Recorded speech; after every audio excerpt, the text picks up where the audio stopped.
Rudy, busy day today. Yesterday all the talk was about Paul Chang, and he, of course, decided, the Liberal who was going to run in Markham, decided to, on his own apparently, for the good of the party, announce on social media that he would step away. He will not be running. And then today, not one, but two Conservatives, again, including one here in Quebec, by the way, have been told, given their walking papers. So what's going on here? Yes, the only difference is that when it comes to the two Conservatives, they received information that their candidacy was no longer accepted.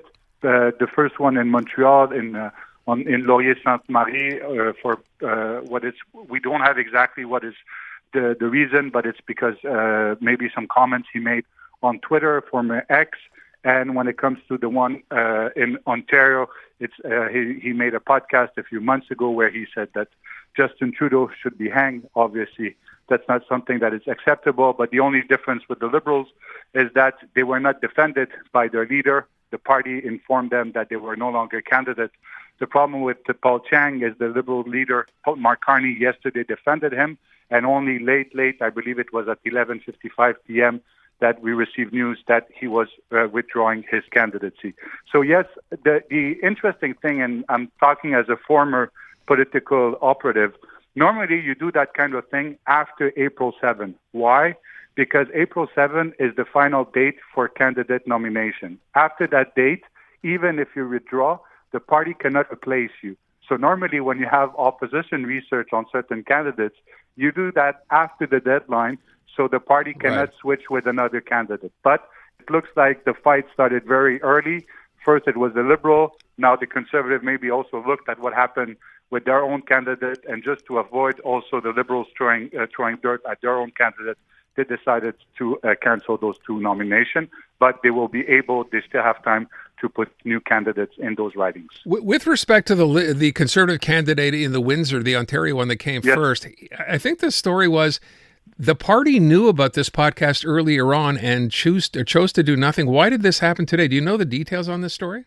I don't know the details, but maybe they have kind of a list of certain candidates that maybe they think they can be a target, and they just decided we're not going to take any chance, especially with what happened with Paul Chang, and saying, look, we'll need to make sure that everything is 100% kosher. So I believe that was maybe the move. They decided, let's clean the house and make sure that there's no candidates with those kinds of stories. All right, so let's talk about a couple of other things. We're all waiting, of course. Tomorrow's the day, as Donald Trump says, Liberation Day. Yes. There has been much made, Rudy, about the focus, or perhaps lack of, by Pierre Poilievre. We know there's internal strife within the party. What changes after tomorrow, do you think? Look, the reality right now is, yes, the Liberals are leading at 44%. But the reality is, if you really dig what is the difference between the Conservative and the Liberals, is really if you ask the question, who do you think can manage the Canada-U.S. relationship? And when you look at this information and you look at polls, it is 60% advantage for the Liberals and only 20% for the Conservative. Yeah. Because if you look at other questions, for example, cost of living or inflation or even the housing crisis, it's kind of head-to-head between the Liberals and the Conservatives. So yes, tomorrow is going to be a very important day. We don't know what Donald Trump is going to announce, but we know that it's an opportunity for Mark Carney to again be Prime Minister. We know that today, for example, he called Mexico. He had a phone call with the President of Mexico as the Prime Minister and not as a campaigner or anything. So it will be very, very interesting tomorrow how Mr. Carney is going to respond on behalf of, this time, Canada, and not on behalf of the Liberal Party. And every time that Mark Carney puts back the suit of a Prime Minister, obviously he has the advantage, but also it's difficult for the Conservative, and that's something that there's a lot of complaint inside the Conservative Party. We saw a lot of media reports that some Conservative or former Conservative strategists have said you have to be more on the Canada-U.S. file, and not just talk about a Canadian issue like housing, like immigration, like the cost of living. So we'll see, first of all, how Mr. Carney is going to react.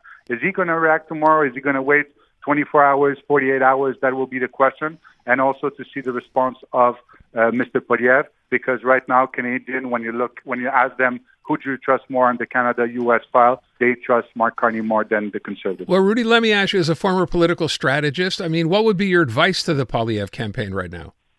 The advice is that you cannot just talk about the U.S. all the time because it's an election and you have to talk about all different issues. So I do understand what they're doing. I understand that they continue to respect their plan of talking about housing, talking about other issues, and not only the Canada-U.S.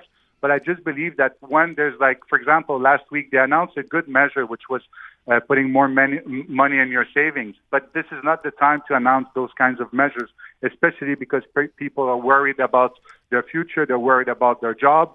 So it's just a question of tying the right announcement. So I would expect, and if I was still an advisor, I would say please, to make more announcement regarding Canada-U.S. or how we can defend our Canadian industry or how we can grow our Canadian industry and not just talk about, for example, cost of living. I'm not saying that cost of living is not important. It's just a question of making the right announcement on the right day. Last thing I will ask you about is political situation, the one here in Quebec. I had Carl Blackburn on the show yesterday, who has all of a sudden thrown his name into the ring to run for the Liberal leadership here. Curious what you think about that. I think it's good. I think it's good for the Liberal Party. The Liberal Party needs to have a real race.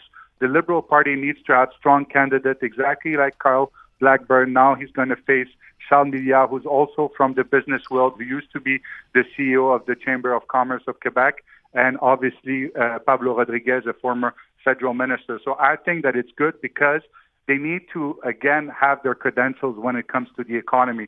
We remember that the Liberals were able to have many majority government with playing the economy card and being the best at the economy.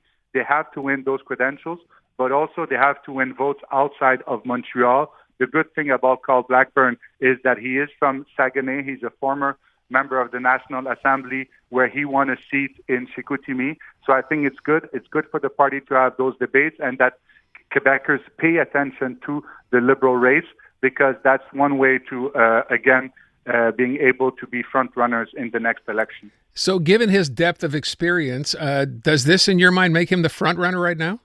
No, I don't think so, because don't forget that the Liberal, the PLQ, they don't have, it's not one person, one vote. They actually give a lot of vote to the youth. So it's important for any candidate to be able to gather a lot of youth vote also, not just normal members. And I do believe that Charles Milliard, because he's a former president of the youth organization of the PLQ, I do believe that he has an advantage when it comes to youth. I do believe that Pablo Rodriguez has a huge advantage because he was an organizer also in the past.